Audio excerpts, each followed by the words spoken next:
Hello folks, this is Sullla once again, giving you a recap of the final at IEM Hannover, which was played just earlier today. Well, just to give you a quick overview, the result was what most people expected. Moscow 5 winning the tournament, defeating Dignitas 2-0. So they played 2 matches, Moscow 5 won them both to take the title and emerge as the champions for this season of the Intel Extreme Masters season. So I'll go into a little bit more detail on what happened in the 2 games. It was quite interesting because the 2 games were both different, very different in terms of play style between the 2 games, but Moscow 5 proved to be equally dominant in both matches.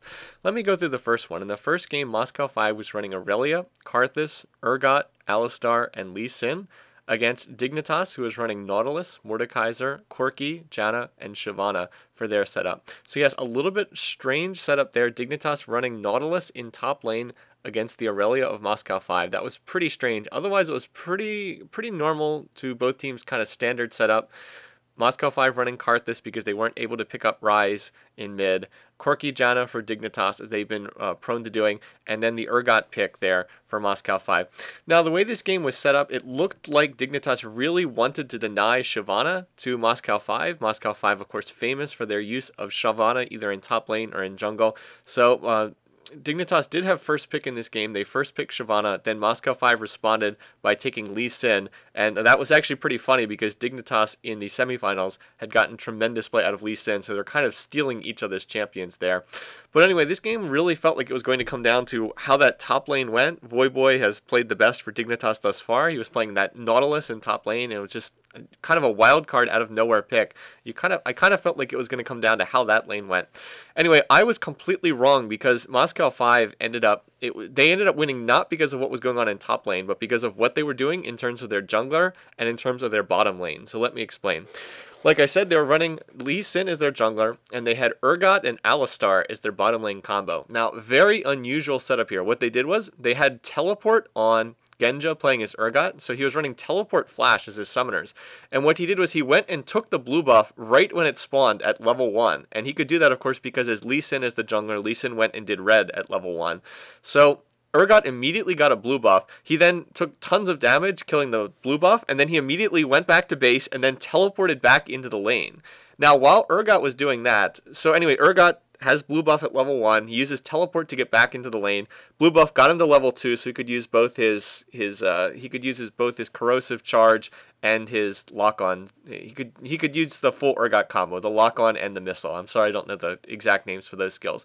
So anyway, Urgot in bottom lane used his teleport, had blue buff. Now meanwhile, while he was in bottom lane 2v1ing or 1v2ing against Dignitas' Corki Janna combo, the rest of Moscow 5, their Alistar and their Lee Sin jungler, they just started roaming. They ran immediately to the red buff of Dignitas, and they were able to score a kill on their jungle Shyvana. Again, I think Dignitas was just totally shocked when not only did Lee Sin show up at their red, but Alistar, the support, was there as well. Then they continued roaming after that. It was just Alistar roaming and along with Lee Sin and just 3v1ing continuously. They ganked mid twice and killed Mordekaiser, and they were just invading after that. Once they were able to get ahead, they just were able to invade and just counter jungle super hard, as they're known for doing. And literally for almost the first 10 minutes, their Urgot was just 1v2ing, and again, because he had that blue buff early on, he was able to put tons of pressure on I'm a Cutie Pie's Corki, force him out of lane, force him healing, and of course, because it was 1v2, he was getting the experience edge, and he really 1v2'd for pretty much the first 10 minutes while Alistar just roamed around the map. So we kind of saw the roaming metagame come back here, and it was just really brilliantly clever of how Moscow 5 did this, taking the teleport so they could get blue buff on Urgot immediately at the start of the game, then 1v2ing in bottom lane, and just roaming with Alistar. So anyway, Moscow 5 got out to a huge early lead. They took the first dragon at the 7-minute mark after a couple kills. Alistar not in lane at all throughout this, and then from that point, the snowball was off and running, and Moscow 5 was just counter-jungling just relentlessly everywhere. From that point, it was pretty much just over. Moscow 5 taking second dragon, taking third dragon. They had a 7,000 gold lead at the 20-minute mark. They were able to force a Baron fight, which Dignitas actually did steal. They actually did steal the Baron. But Moscow 5 aced them 5-0, took 2 towers, and really at that point, it was just over. So, again, early game dominance, crazy counter-jungling, roaming Alistar just seemed to take Dignitas completely by surprise. I mean, I'm sure they expected counter-jungling play, but they were not expecting a roaming Alistar to be broken out. So something we haven't seen in competitive play in a very long time. So they just got out to the early lead and just really snowballed hard there, based off of counter jungling and invading, and like I said, a roaming Alistar. So anyway, game 2. In game 2, Dignitas obviously wanted to prevent this, so they went ahead and banned Dignitas went ahead and banned Urgot in the second game. But the cost of this was that they ended up giving Shen to Moscow 5. So anyway, in terms of the lineups, Moscow 5 ended up with Shen, Ryze, Kog'Maw, Janna, and Udyr, playing against Dignitas' Irelia, Morgana, Corki, Soraka, and Shyvana. So once again, Dignitas taking Shyvana in this game. But the cost of that was they gave Shen over to Moscow 5, and that proved to be a huge mistake. So the gameplay style for Game 2 was significantly different. Moscow 5 did not really do much counter jungling or invading. They basically just sat in lane and farmed. And the reason why they did that was because their late game was far, far superior to what Dignitas had in terms of the pick. They had Shen in top lane. Shen not so much as a great damage late game, but his ability to split push makes him just amazing the longer the game goes on. Ryze in mid, obviously super late game carry in terms of an AP role. Kog'Maw, again, super late game carry for AD.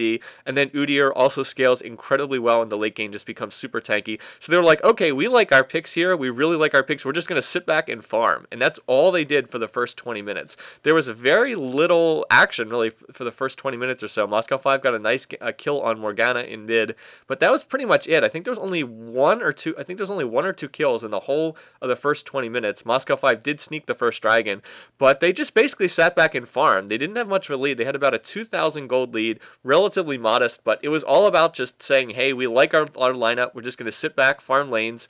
And that's pretty much how it went. And then right around the 20-minute mark, Moscow 5 just started making their moves, started team fighting. And at that point, their champions were just strong enough that they were able to win all the fights that took place. For example, at one point in time, I'm a Cutie Pie's Corki looked like he had a kill against Genja's Kog'Maw, but then in comes Shen ult, and then the fight flips, and they score the kill on Corki, and then that allows them to go flip the fight and go and take Dragon, etc., etc.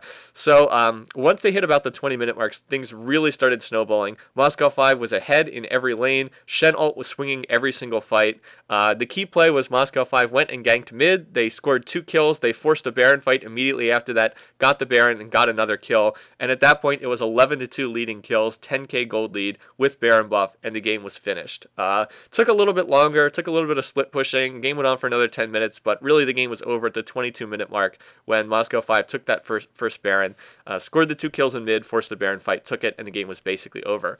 So that game, again, Shen showing why he was banned in almost every game in this tournament. 6-0 Shen, 4-0 Kog'Maw. It was a stomp as much as the last game, but it's been achieved in a completely different way.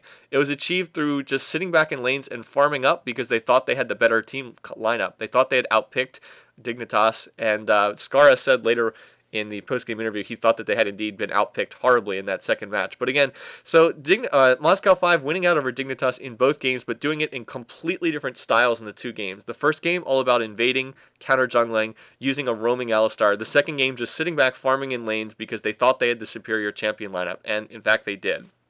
So anyway, the final result, Moscow 5 winning the tournament. They actually did go undefeated the entire tournament, 9 games played, 9 victories, and they defeated pretty much every single major team in the pool. Pretty much all the big teams for League of Legends were at this tournament, and Moscow 5 beat all of them. They did not lose a single game. So they beat Sullla mid, they beat SK Gaming, they beat Counter Logic, and then they beat Dignitas in the final. And they just really looked strong. There were I think 2 games that they might have lost. Probably should have lost a match against Curse. Probably should have lost 1 game to Counter Logic Gaming. But I mean, in the end, they won them all, and that's really all you can say.